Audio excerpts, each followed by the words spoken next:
It seems that this kind of information ought to be made known to those individuals who are talking about a new era in terms of moving beyond where we are and opportunities and et cetera. And I think Congress, we have an election that's scheduled here.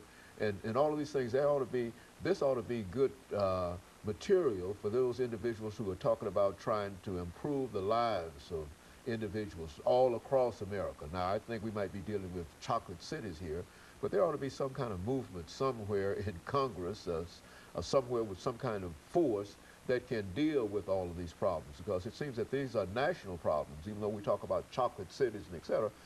As the chocolate cities go, I would imagine as America would go too. Would not you say that? Yes, exactly. In fact, in the 9 years of doing this study, what I've found is there are 3 areas with which African Americans are most dissatisfied. One is education, 2 is quality of child care, and 3 is a relationship between African Americans and the police. Those are the 3 poorest performing areas on the survey, which is frightening when we're living in cities that have high crime rates, but yet we don't get good police service. Then the last 2 both have to do with our children, which are our future, child care and education. There has to be a greater effort at improving education, and throwing money at education is not the answer. I mean, look at who we produce when we had nothing, when we had no money during the times of segregation, when we had children in little schoolhouses in the middle of nowhere, and yet a lot of those people have PhDs, MDs, JDs, and now we're not producing at that level when we had no money. And so the #1 factor in determining the success or failure of a student is the investment, the emotional investment, and real investment that the teacher has in that classroom. And apparently must not be happening today. I'm not going to say anything bad about teachers. Maybe they're handicapped, maybe they're in a position where they can't. But I think, where do our children spend the most time in these cities? At school. And that's where they are the most of the time. And that's where we lose our black males, is in school. They go from school to special ed to prison.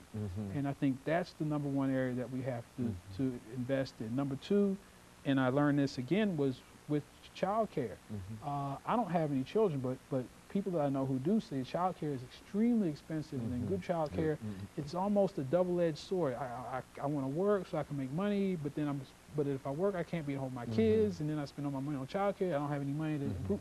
So there has to be some incentive, maybe some kind of tax break, or maybe something that could be done with incentives that can be given to either faith-based organizations or nonprofits to really make child care for women a lot more readily available. A lot of private companies now have some on-site child care, but we really have to make free women so that they're able to become even more active in their careers, because the woman is the first teacher of our children, and so if she's struggling, if she's having a hard time, that's going to have an effect upon our children. And I don't have an answer for out-of-wedlock births. I don't have an answer for that, but we do know that whether these children are born in wedlock or out of wedlock, they spend most of their time either in child care or in school. Dr. Padgett, let's see if you can give us an answer to this. Do you think that it would be cost-effective if the government and private agencies moved into these cities and attempted to deal with some of these problems? Would that be cost-effective? Yeah, I think that if we're willing to invest, $80,000 a year to imprison somebody, then we could, invest half of that, or even and send somebody to college for 4 years. I was listening to... And so, of course, we're just about at the end of the show for today, but I appreciate the information, and let me encourage our audience to tune in again next week for another informative edition of Comments. Thank you, and good morning.